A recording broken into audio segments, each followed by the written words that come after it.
Hello दोस्तों, नमस्कार। Let's learn stock market and finance इस चैनल में मैं आप सभी लोगों का दिल से बहुत बहुत स्वागत करता हूं। अगर आपने पहली बार विजिट किया है जरूर चैनल को सब्सक्राइब कर लेना।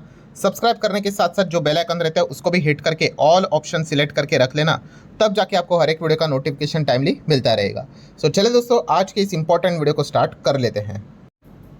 ठीक है दोस्तों, अभी हम लोग आ चुके हैं बिल्कुल हमारे नॉर्मल स्क्रीन के ऊपर। एंड दोस्तों यहाँ पे हम लोग बात करने वाले एक इंपॉर्टेंट टॉपिक के बारे में।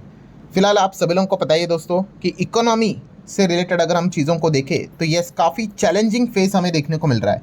एंड इस प्रकार के जो मतलब कहते हैं ना हम फाइनेंशियल क्राइसिस, हम इसके पहले भी देख चुके हैं। अगर सबसे बड़ा फाइनेंशियल क्राइसिस इसके पहले अगर कोई इमर्ज हुआ था तो वो कौन सा था? एक कोविड के चलते था।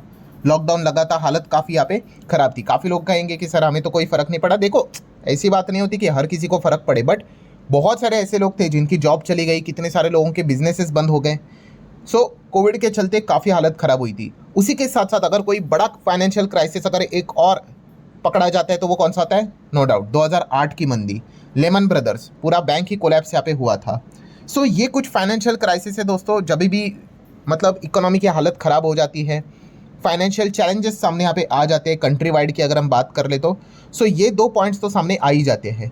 पर दोस्तों अभी की अगर बात कर रहे ना, करंट सिचुएशन की भी अगर हम बात कर रहे दोस्तों, तो यस, काफ़ी बड़ा फाइनेंशियल क्राइसिस हमें आगे आने वाले समय में देखने को मिलने वाला है। और इंडिया की बात कर रहे हैं, हमारे भारत देश की बात कर ले दोस्तों, तो यस, लिटरली हम कह सकते हैं कि कोविड या फिर 2008 में मंदी के चलते भी जो चीज़ें हमने फेस की थी, उससे भी बड़ा खतरा शायद से हमें आगे देखने को यहाँ पे मिल जाए।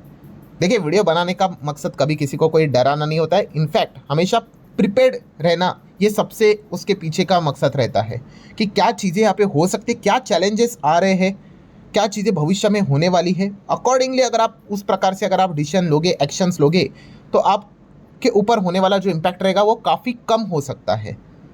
ये पॉइंट आपको अच्छे से समझ में यहाँ पे आना चाहिए, और इसी को लेकर बातचीत मैं इस वीडियो में यहाँ पे आपके सामने यहाँ पे रखने वाला हूँ। मतलब लिटरली जो अभी की चीज़ें जो क्रिएट हुई है ना दोस्तों, ये भविष्य में जब हम 2030-35 में रहेंगे तो इस चीज़ की भी जिक्र होगा कि 2026 का जो ये फाइनेंशियल क्राइसिस है, इसने मतलब क्या क्या तबाही यहाँ पे मचाई थी। इस प्रकार की चीज़ें हमें देखने को मिलने वाली है। तो आप कहोगे कि एग्जैक्टली यहाँ पे हुआ क्या है।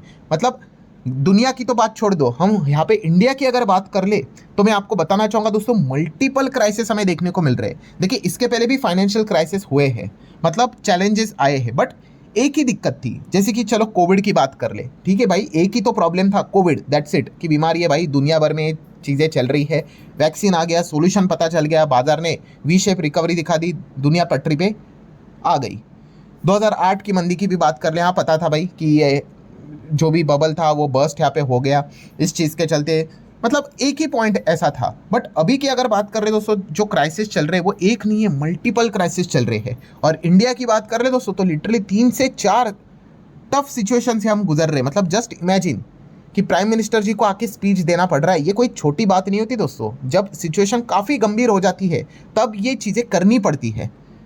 तो इससे आप अंदाज़ा लगा सकते हो कि आने वाला समय कितना कठिन यहाँ पे हो सकता है। मतलब प्रॉब्लम क्या है, देखिए पॉइंट नंबर 1 की अगर बात करें तो बच्चे को पता है, यस, मिडल ईस्ट में जो जंग चल रही है वहीं से सारी चीज़ें स्टार्ट हुई है। क्रूड ऑयल की बात कर ले तो वो 100 के पार जाके, 100 भी क्या, अभी 110 के आसपास जाते हुए देखने को यहाँ पे मिल चुका है। और इससे होता क्या है, जैसे कि आपको पता ही है, हमारा इकोनॉमी रन करने के लिए हमें रोज़ का क्रूड ऑयल का रिक्वायरमेंट होता है। और इंडिया की अगर मैं डेली क्रूड ऑयल के इंपोर्ट की बात कर ले तो कितना हम बैरल इंपोर्ट करते पता है? 50 लाख बैरल प्रतिदिन दोस्तों। ये हफ्ते का नहीं है, ये महीने का नहीं है, एक दिन हमें 50 लाख बैरल की रिक्वायरमेंट है। भाई इंडिया इतना बड़ा देश है, यूरोप का पॉपुलेशन नहीं है जितना इंडिया हमारा देश का पॉपुलेशन है। रिक्वायरमेंट भी काफ़ी ज़्यादा होती है, 50 lakh barrel per day. Just imagine, इतना बड़ा, अब इतना बड़ा रिक्वायरमेंट रहता है तो इस चीज़ के चलते सारी चीज़ें बाहर से मंगवानी पड़ती है, इंपोर्ट। और इंपोर्ट करेंगे तो क्या करना पड़ेगा? ऑब्वियसली पेमेंट करना पड़ेगा। और पेमेंट में क्या लगता है? डॉलर लगता है। आप यहाँ पे देख सकते हो दोस्तों कि बेस सिनेरियो क्या रहता था कि भाई 50 लाख बैरल प्रतिदिन चाहिए, और अभी भी क्या है, 50 लाख बैरल प्रतिदिन चाहिए। बट प्रॉब्लम कहाँ से स्टार्ट हो गई? यस, ऑयल के प्राइस पहले $60 पे होते थे, जो कि अब $110 हो चुके, अप्रॉक्सीमेटली डबल। और इसी चीज़ के चलते जो हमारा डेली पेमेंट का जो बिल निकल कर यहाँ पे आता था, वो आप देख सकते हो 300 के रेंज में आता था, वो अब 550 के रेंज में आया है। आपको समझ में आ रहा है दोस्तों कि सेम बैरल 50 लाख बैरल मंगवाने के लिए पहले 300 लगता था, अब सेम 50 लाख बैरल मंगवाने के लिए 550 लग रहा है। सेम चीज़ मंगवाने के लिए ऐसा नहीं कि चलो 300 के बदले 350 मिल रहे, मतलब देखा गया कोई एक्स्ट्रा यहाँ पे मिल रहा है, नहीं एक्स्ट्रा यहाँ पे मतलब चीज़ें कुछ मिल रही है क्या? कुछ भी नहीं। 50 के बदले 55 हो रहा है, नहीं, यहाँ पर अमाउंट ज़्यादा देना पड़ रहा है। और ये तो दिक्कत हो गई, ऑयल का प्राइस यहाँ पे बढ़ गया। दूसरा महा झटका कौन सा लग गया? यस, वो था डॉलर। और डॉलर कितना था? पहले 70 था, वो 96 हो गया। मतलब दो चीज़ें एक साथ बढ़ती हुई देखने को मिल गई। देखिए सामने वाला जो रहेगा वो तो आपको डॉलर में बिल बना कर देगा, उसको मतलब नहीं भाई आपकी करेंसी कितने पे चल रही, 70 चले, 7 चले, 100 चले, 700 चले, वो तो बोलेगा भाई कि मुझे $300 के हिसाब से, ऑब्वियसली मिलियंस के हिसाब से है, यहाँ पे 550 है, उस हिसाब से दे दो। हम कहेंगे सर देखो ना हमारा 70 का 96 हो गया। उनको फ़र्क नहीं पड़ता है भाई, उनको चाहिए डॉलर्स। और इस चीज़ के चलते हमारा फाइनल पेमेंट क्या निकल कर आ रहा है? 2100 करोड़ पहले, और अब 5280 करोड़। अगेन कहना चाहूँगा दोस्तों, ये डेली पेमेंट है, डेली। इसको मल्टीप्लाई करो 30 से तो आपको मंथली मिलेगा, 365 करोगे तो ईयरली मिलेगा। तो जस्ट इमेजिन दोस्तों, इसमें जंप देखो 2100 से 5280 करोड़, मतलब कितना है? 3180 करोड़, मतलब 151% की जंप हमें देखने को मिल रही है। Point to be noted, same barrel पाने के लिए 50 लाख पहले भी था, 50 लाख ही अभी मिल रहा है, पर उसके लिए हमें फालतू कितना देना पड़ रहा है? एक दिन का 3200 करोड़ देना पड़ रहा है, 3200 करोड़ पर डे। अगले दिन और 3200 करोड़। ऐसा करते करते करते निकालो हिसाब कितना होता है 30 दिन का और 1 साल का। सो इसीलिए दोस्तों ये सब मतलब हम कह सकते हैं काफ़ी ज़्यादा दिक्कत हो चुकी है। और ऑयल तो हमें चाहिए, क्योंकि इसी से ही तो पेट्रोल डीजल यहाँ पे बनता है, और पेट्रोल डीजल के चलते ही तो इकोनॉमी चलेगी, ट्रांसपोर्टेशन चलेगा, सारी चीज़ें A to Z पॉइंट से इधर उधर चीज़ें चलेगी। एंड ये जो चीज़ें हैं पेट्रोल डीजल, ये क्या है? इसेंशियल। ठीक है, काफ़ी लोगों को अगर ऐसा लगता होगा कि पेट्रोल डीजल मतलब सिर्फ ट्रांसपोर्टेशन, ऐसा नहीं। डीजल की अगर बात करें, डीजल तो इंडस्ट्री में इस्तेमाल होता है, बहुत सारी जगह में जो इक्विपमेंट मशीनरी चलती है ना, वो डीजल से चलती है। सो पेट्रोल डीजल तो मतलब हम इसके बिना रह ही नहीं सकते। पेट्रोल डीजल बंद तो पूरा इकोनॉमी ठप पड़ जाएगा। तो ये इसेंशियल है।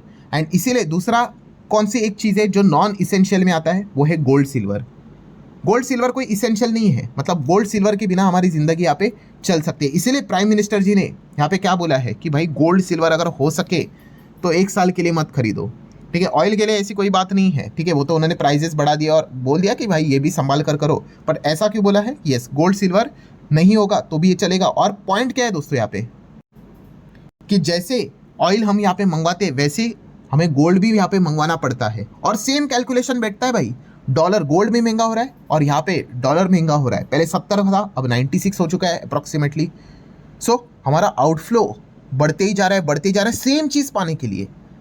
एंड इसीलिए हमारे फॉरेक्स रिजर्व यहाँ पे ख़राब हो रहे हैं। तो इसीलिए एक बहुत बड़ा फाइनेंशियल क्राइसिस यहाँ पे क्रिएट हो चुका है। And worst part is what, कि ये अभी तक ऐसा नज़र नहीं आ रहा है कि फुल स्टॉप। जैसे कोविड में हम लोगों ने देखा था, हाँ भाई वैक्सीन आ गई, धीमे धीमे करके चीज़ें नॉर्मलाइज हो रही है। नहीं, ये चीज़ें अभी भी इनफैक्ट बढ़ती ही जा रही है डे बाय डे।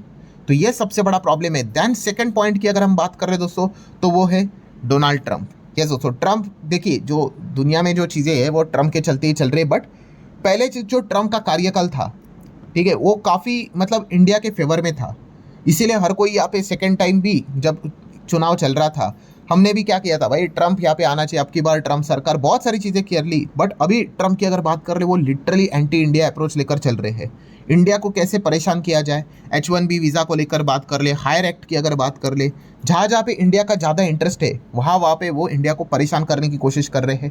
टैरिफ को बात कर ले, ठीक है, 50% टैरिफ था हमारे ऊपर। कोई देश नहीं था दुनिया में, कोई भी देश जिसके ऊपर 50% टैरिफ था। 25 टैरिफ नॉर्मली और 25 पेनल्टी बिकॉज हम रशिया से ऑयल खरीदते थे। वो अब नॉर्मल हो गया। बट पॉइंट क्या है दोस्तों, कि यस इस चीज़ के चलते यहाँ पे हमें हमारी इकोनॉमी को काफ़ी बड़ा झटका लगा। देन पॉइंट नंबर 3 दोस्तों, आर्टिफिशियल इंटेलिजेंसी, AI। ठीक है, मतलब जो इंडिया का जो एक रवैया था, कौन सा, कि टेक वर्ल्ड को लेकर कि भाई चलता है, वो ये अप्रोच रहता था। ठीक है, अमेरिका चाइना ये टेक में काम कर लेंगे, हम साइड वाला काम कर लेंगे, चलता है। अब वो दोस्तों चलता है वाली चीज़ें यहाँ पे ख़त्म होती हुई देखने को मिल रही है, क्योंकि AI लिटरली जो चलता है वाला अप्रोच था ना, उसको भी ऑटोमेशन में डाल रहा है। एंड इस चीज़ के चलते हमारे लिटरली हम यहाँ पे कह सकते हैं IT इंडस्ट्री खतरे में यहाँ पे आ रही है। और इसीलिए आपने देखा होगा कि AI के चलते क्या हो रहा है, भयंकर लेवल पे नौकरियां जा रही है, लोगों की ले ऑफ देखने को मिल रहे हैं। सो ये सबसे बड़ा मतलब इंडिया का जो एक एडवांटेज था, हमारा एडवांटेज क्या था, जो इंडिया की जो बातें चलती थी, हमारा पॉपुलेशन, यंग पॉपुलेशन, ज़्यादा पॉपुलेशन, इस चीज़ के चलते हम ज़्यादा काम करेंगे और अच्छा आउटपुट निकालेंगे। पर एआई ने ये पूरा समीकरण ही बदल दिया। एआई ने बता दिया कि भाई इतने पॉपुलेशन की ज़रूरत नहीं है, कम पॉपुलेशन में भी हम यहाँ पे काम कर लेंगे। और ख़ास करके हमारी जो आईटी इंडस्ट्री है, आईटी प्रोफेशनल्स है, जो लिटरली हमारे इंडियन इकोनॉमी की रीढ़ की हड्डी है, उसके ऊपर अटैक होने लग गया। क्योंकि हमारे इधर एआई को लेकर उतने बड़े लेवल पे काम ही नहीं चल रहा है। देखिए, भाषणबाजी करना, बड़ी बड़ी बातें करना अलग बात होती है, मैं एक्शंस की बात कर रहा हूँ। एक्शंस के लेवल पे कुछ भी नहीं है। एंड इसी चीज़ के चलते दोस्तों हम यहाँ पे कह सकते हैं ये लिटरली आईटी इंडस्ट्री हमारा इंजन है भाई इकोनॉमी का। अब वो इंजन खराब होते हुए देखने को यहाँ पे मिल रहा है। और ये तो एआई की अभी भी दोस्तों, ये तो एआई की जस्ट शुरुआत है। आने वाले समय में ये एआई कितनी बड़ी तबाही क्रिएट करेगा आईटी इंडस्ट्री में।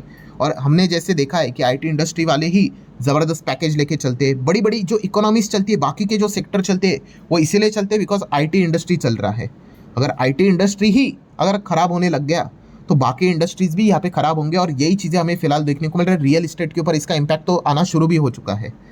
सो ये इंडिया को यहाँ पे क्या कर रहा है, हमारी इकोनॉमी को काफ़ी बुरी तरीके से डैमेज यहाँ पे कर रहा है। एंड देन दोस्तों आखिरी पॉइंट नंबर 4 वो होता है रेमिटेंस। रेमिटेंस का अर्थ क्या होता है कि बाहर से, मतलब ये रहा हमारा इंडिया और ये दुनिया भर में जो चीज़ें रहती है, वहाँ से क्या करते हैं लोग, पैसे कमाते हैं और वो जैसे कि डॉलर, वो क्या करते हैं इंडिया भेजते हैं, हमारे देश में वो इंडिया भेजते हैं। सो इस चीज़ के चलते दोस्तों जो बाहर से जो डॉलर आता था, वो जो रिकॉर्ड लेवल था, अब वहाँ से भी वो आना कम यहाँ पे हो चुका है। क्योंकि अगर देखा गया तो अमेरिका में पहले ही दिक्कत क्रिएट करके रखी है ट्रंप ने। देन ऊपर से एआई के चलते कम कमाई हो रही है, तो कम कमाई होगी तो कम पैसा यहाँ पे आएगा, टैक्सेस लगा के रखे हुए हैं। देन मिडल ईस्ट की बात कर ले, मिडल ईस्ट से कितना सारा पैसा हमारे देश में आता है, वो कितना कम हो गया यहाँ पे।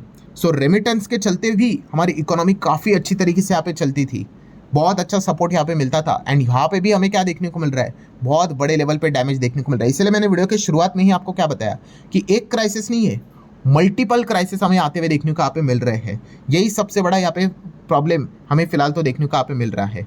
चलो एक प्रॉब्लम होती सॉल्व कर लेंगे, 2 होगी, बट यहाँ पे 3-3, 4-4 प्रॉब्लम हमें देखने को मिल रहा है।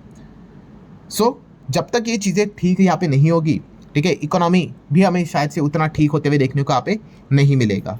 सो ये पॉइंट आपको अच्छे से समझ में यहाँ पे आना चाहिए। इसीलिए 2 हफ्ते पहले की अगर मैं बात कर लूँ तो मैंने एक वीडियो बनाकर आपको बताया था कि यस फाइनेंशियल क्राइसिस आने वाला है, अभी से ही फाइनेंशियल प्लानिंग, पैसे बचाने से रिलेटेड चीज़ों को स्टार्ट कर दो।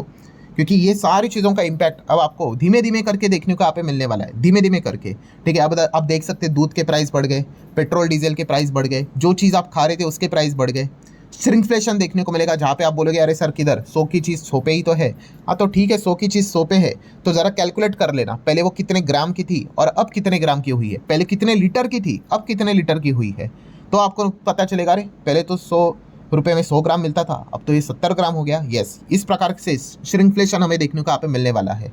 सो जीडीपी के ऊपर डैमेज आएगा, इन्फ्लेशन बढ़ते हुए देखने को मिलेगा। तो ये फाइनेंशियल क्राइसिस की शुरुआत यहाँ पे हो चुकी है और ये आने वाले समय में आपको ज़रूर देखने को यहाँ पे मिलने वाला है। तो इस चीज़ के चलते आपने प्रिपरेशन अभी से यहाँ पे करनी है। कैसे करनी है ये ऑलरेडी मैं इस वीडियो में बता चुका हूँ, इस वीडियो को देख लेना, आपको चीज़ समझ में आ जाएगी।